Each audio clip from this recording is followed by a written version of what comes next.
I'll actually start by saying that perhaps until Dallas spoke, as Michael Hanneman said, there might have been a lot of different views, but there seemed consensus that the situation was deeply depressing and not very hopeful. Now, my background, I should stress, is primarily empirical, energy economics. I've done some modelling. I don't have time to cover that, though it's linked to some of the conceptual points I want to make. But Dallas was a little bit more upbeat, and I thought I'd try and continue that trend, if only in the following way, to observe that, well, of course the global statistics are deeply depressing. Just look at China. If you ask the same data question about the regions that, in effect, way back in the mid-90s, early 90s, agreed that they should start trying to tackle this problem and have tried various things, I'm kind of curious how many people know what US per capita emissions are today, or as of last year, compared with 15 years earlier. Anyone want to put a hand up? Towards the end of the day, I thought I'd slightly waken people up. Huh? US emissions are 17% below what they were 15 years earlier, whilst US GDP has increased 16%. That 17%, incidentally, is true whether you look at that on US territorial emissions or the US emissions footprint. That's an absolute reduction. I'm not talking about relative to GDP, so it's over 30% gain relative to GDP. Same stats in the European Union, for the West European 15. European Union territorial emissions are down 21% compared with 15 years ago. Consumption, not so good, because we've outsourced more. It's down about 14% on the best data available, whilst GDP per capita, again, has grown 12.5%. So at least we are well out of the world in which emissions seem to keep rising with GDP. We actually left that world more than 2 decades ago in the rich countries. Now, anyone concerned with high level of ambition in climate change, well, yeah, but that's not enough, and it's not much of the world's population. But part of my theme here is, yeah, it's actually really quite important because the dynamics of this issue are dynamic, and they are largely to do also with the development and the spread of both technologies and policies and the learning thereof. And effectively, I just want to argue that there are some serious seeds of hope. Ironically, if you put together the two main intellectual strands of today, namely pricing and technology, but that neither on its own is remotely adequate. So Roger actually offered me the title, I think, of The Limits to Standard Policy. I thought I'd make that a little bit more positive and talk about beyond standard policy. And I'm going to run you through a few key sections there. And I stress I mostly want to get at the conceptual issues and assumptions around the relationship of price and innovation. Now, I wasn't sure what Roger really meant by standard policy, but I kind of assumed that it meant carbon pricing.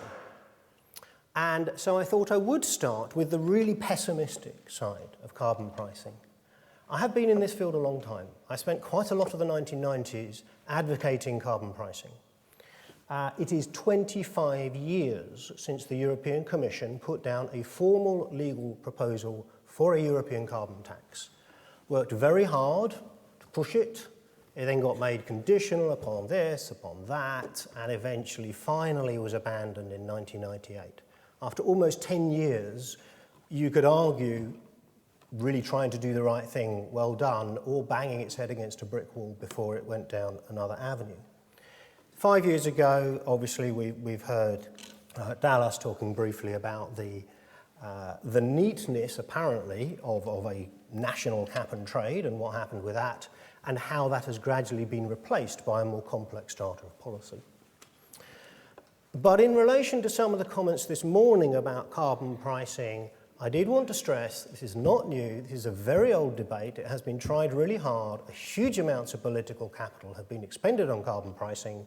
One social scientist observed, it's funny that the most recommended instrument by analysts appeared to be the most problematic politically. That's a rendition of that quote. And Stéphane Dion, who stood for the Canadian election, partly on the platform of a tax shift from from bads to goods, ultimately summarize that much more succinctly as a politician might. Carbon pricing is political suicide. Now, that does not mean I think we should abandon the effort. It means I think we have to think afresh about the policy and the political narrative and the wider developments around this instrument if we are to see any of the kinds of gains that a lot of people today have advocated.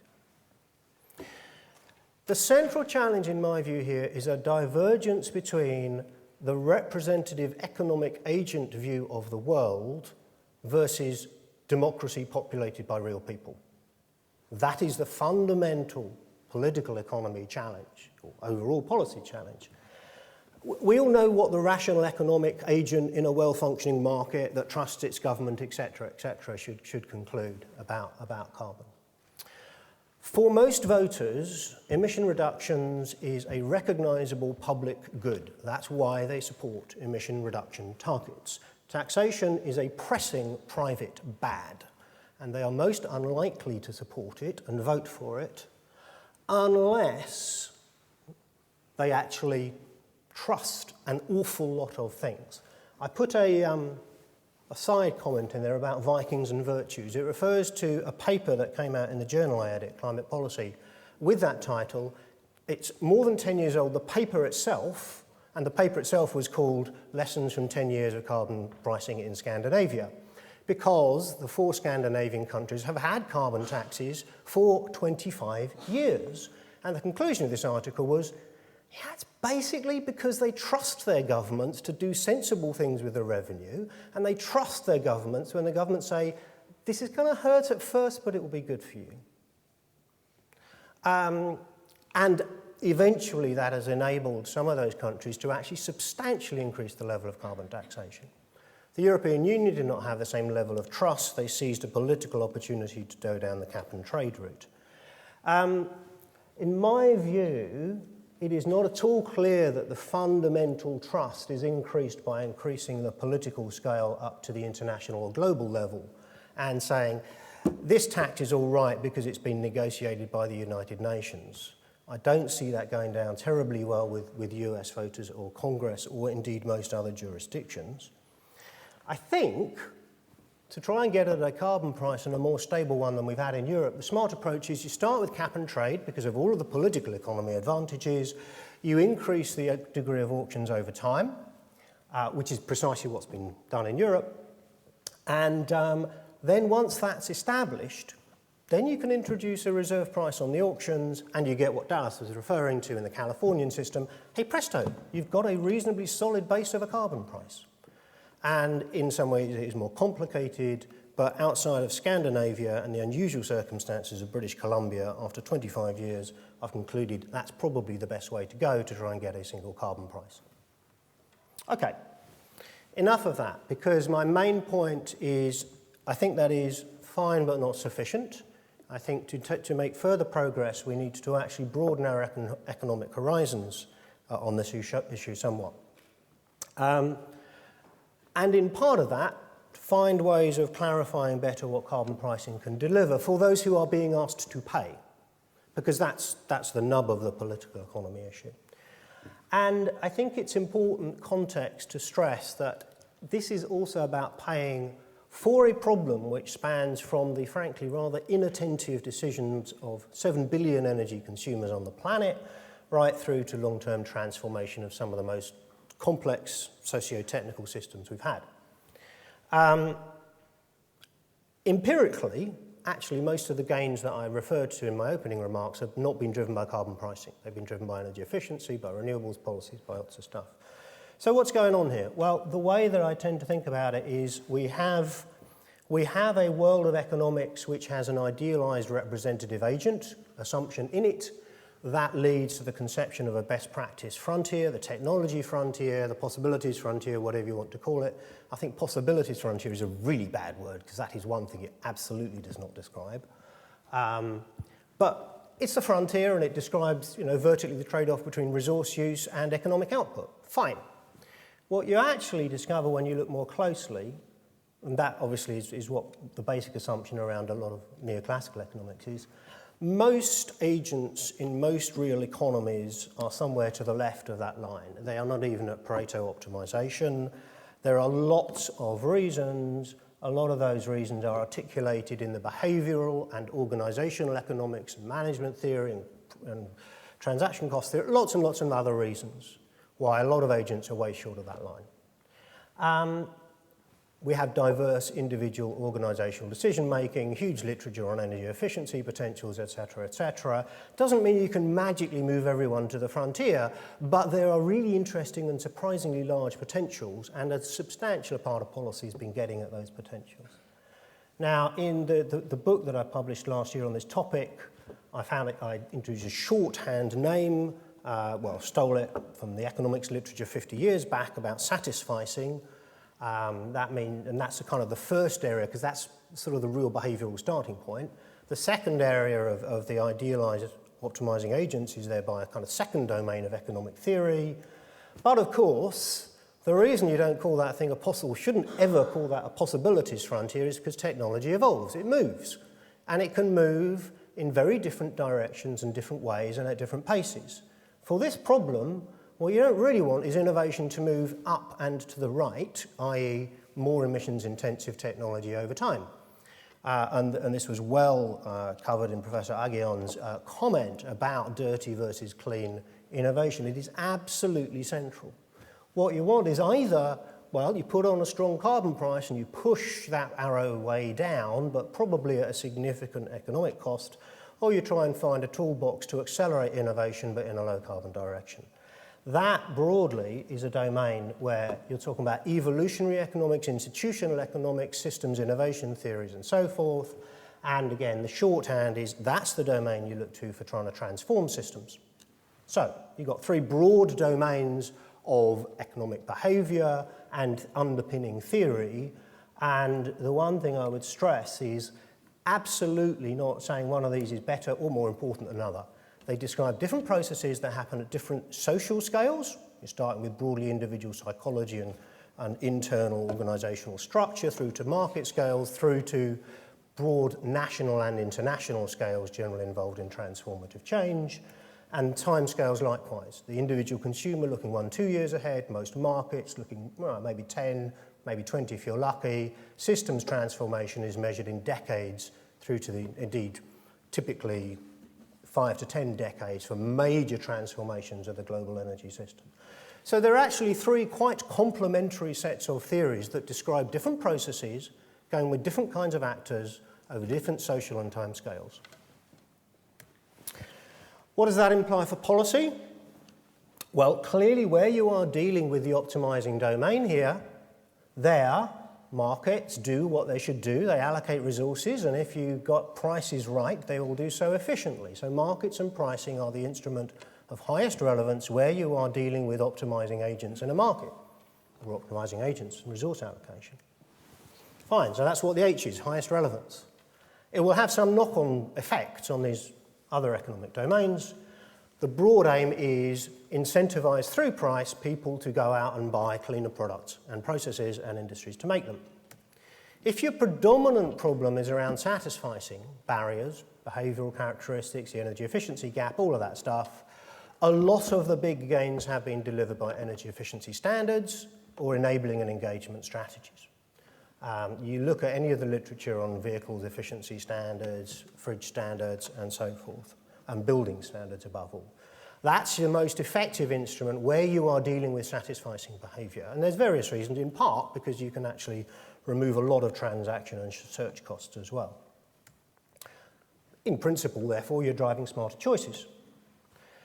However, if you're trying to transform a system overall, you have to get into the realm of strategic investment, which you can easily define as an investment that delivers a positive strategic return that cannot be fully captured by any individual entity in a market. And there's lots of them. We are replete with them. Most of them we call education or infrastructure, but a lot of innovation in this space as well requires that kind of strategic investment. And the best shorthand then is that's delivering innovation and infrastructure, structural change in the economies and technologies that serve us. So I'm going to just dig a little bit deeper into this third pillar. I don't have time really to cover issues on the other two, but I do then want to touch on relationship with carbon pricing. Because first, just to stress, when I use the word innovation or strategic investment, I'm not just referring to research and development. That is a complete caricature of the problem. Innovation is a very complex process that occurs over many stages, nor is it something purely driven by markets. In fact, the reason innovation is so complex is precisely because it's a hybrid of the above two and everything in between. But the way that, in a sense, to try to get a handle on this is with the following slide. And it underlines, in my view, what is different about this issue. The data on the right is the research and development intensity of different sectors. You look at IT, you look at pharmaceuticals, the sectors that we think of as being vibrant, innovative, really good for our economies. They spend 10 to 15% of their turnover on research and development in the private sector. Unfortunately, what we're after is radical transformative change in innovation in the sectors that are right in the bottom group there. You see three groups. Top group, the top two anyway, 10 to 15% of turnover on research development. Energy, construction, gas, electricity, 0.5% or less.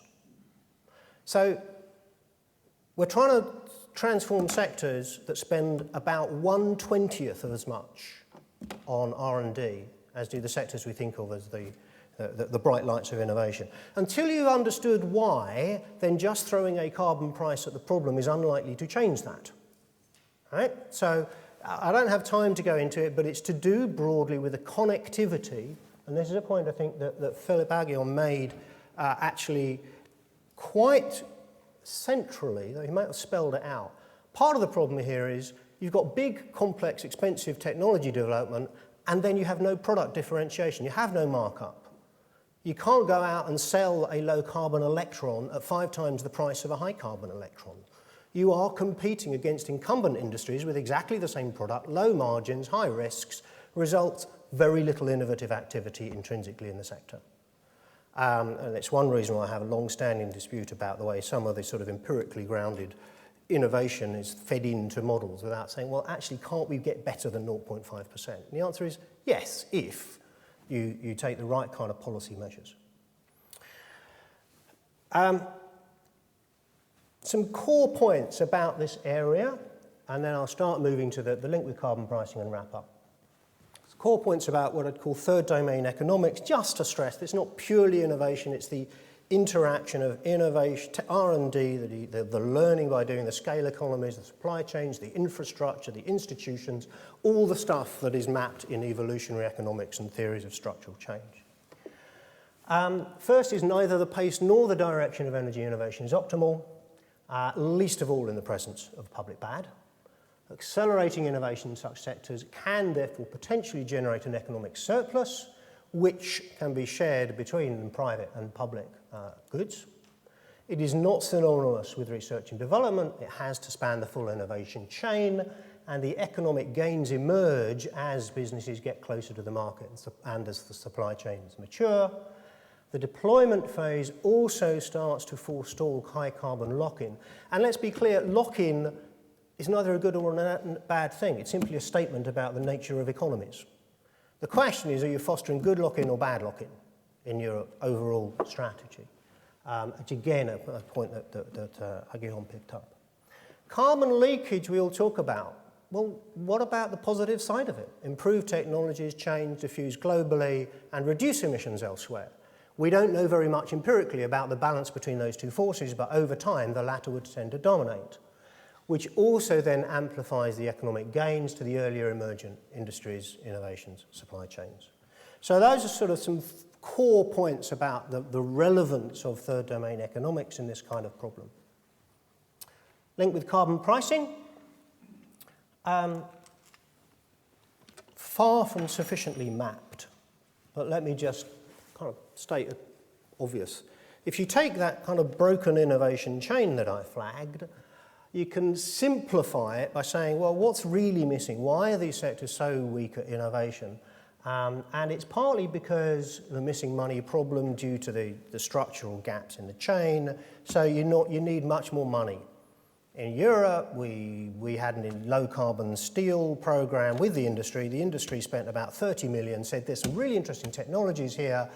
To actually prove them, we need to go to $500 million, and we companies can't do that on our own. It takes money to get big and serious on industrial low-carbon technologies. The other thing is you have to get the markets deeper into the innovation chain, which is broadly what renewable energy policies have tried to do by saying you will pick out technologies that you really think have to be part of the solution and give them a premium price to drive the market. Ideally, we'd like to get away from that kind of subsidy onto where those technologies thrive on the basis of a carbon price, driving the market. To do that, there has to be confidence, not just there will be a carbon price, but confidence in its direction and evolution, which is where one loops back to the question about a floor price and the rising over time. We have actually gained quite a lot of experience around policies to help technologies span the innovation chain. I don't have time to go through it. It is not simple stuff, but to me it's essential to deal with this. I think the missing component, personally, is it's been in a field almost completely separated from the carbon pricing debate. That, I think, is our fundamental policy and analytic failure here. The two should never have been separated and fought out as alternatives. They should be part of the integrated package. I don't have time to sort of do a visual cost benefit, but leaves me the gains can be very, very large and are, of course, the gains of a technology strategy amplified by rising carbon price. Finally, to come on to the international question, which has perplexed and bedeviled us much of this day, my view is becoming broadly, if we want carbon pricing agreed internationally, you have to bring technology into the equation. The international processes, as Scott and others have said, have tended to focus on targets and pricing. Innovation has an essential theoretical appeal in a global context, which is you can generate a surplus. But at least based on the empirical data that I've seen, there's every prospect you can generate an economic surplus with low carbon innovation that can be shared and can potentially be shared broadly amongst club members if it's structured in the right way. The practical, well, I mean, hardly spell out the practical benefits if you get innovation right. But there's some pooling and some mutual benefits. Not everything will succeed. You cooperate on the learning, the lessons, you negotiate the IP, etc. We haven't actually been very good at technology in the international stage, and I think partly because it's been seen as being pushed by developing countries in terms of technology transfer, send us technology for free or subsidized, which makes industrialized countries very nervous both about intellectual property and the costs. And I mean, I understand that nervousness, but to my mind, the fact remains that this is a very promising way forward. I think I need to perhaps skip the sort of summary diagram from the book, which is about how essentially all three pillars relate to each other and can help each other. And bear in mind that first pillar is basically about bringing entities closer to the frontier, which means that you are accelerating the gains to low carbon innovation through your policies on energy efficiency, low carbon assistance, etc. The final point that I wanted to flag, since so much of this day has indeed, and I think very understandably, been about carbon price, is my conclusion: carbon price is not the standard tool. In the real world, it never has been, and actually, in my view, that is theoretically too simplified. But properly designed, you could make a case that amongst these three pillars, perhaps we can find a way of making it a kind of first among equals. Particularly if you have a rising base carbon reduction value, let me generalize the concept to allow some of the other variants around. It's not only doing the obvious thing in markets, first of all helping to forestall carbon lock-in from coal power, it is also potentially a signal to everybody, including consumers, you know, this carbon problem, it's real, we've got a structure in place, this stuff is going to get more expensive over time. Pay attention, get more efficient, etc. So it's an instrument that also reinforces the engagement standards, efficiency side of the business. And of course, it increases investment stability for industries on the third leg, third pillar. I think we should be talking about earmarking funding from carbon revenues. I think there's a very good economic and a cast iron political economy case. Coming back to my very opening remark, you try and say to people, we want to take your money with a carbon price, but we're not going to tell you what we use it for, is really bad politics. To explain what it can be used for is far better politics. And finally, that it can feed into international technology cooperation, potentially with some other dimensions that ultimately, I think, mean you can create a club-based approach to solving this problem, but without having to reach for border measures.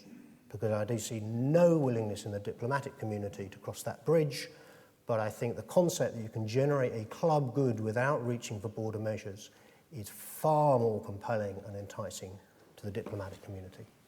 And I shall finish there. Thank you.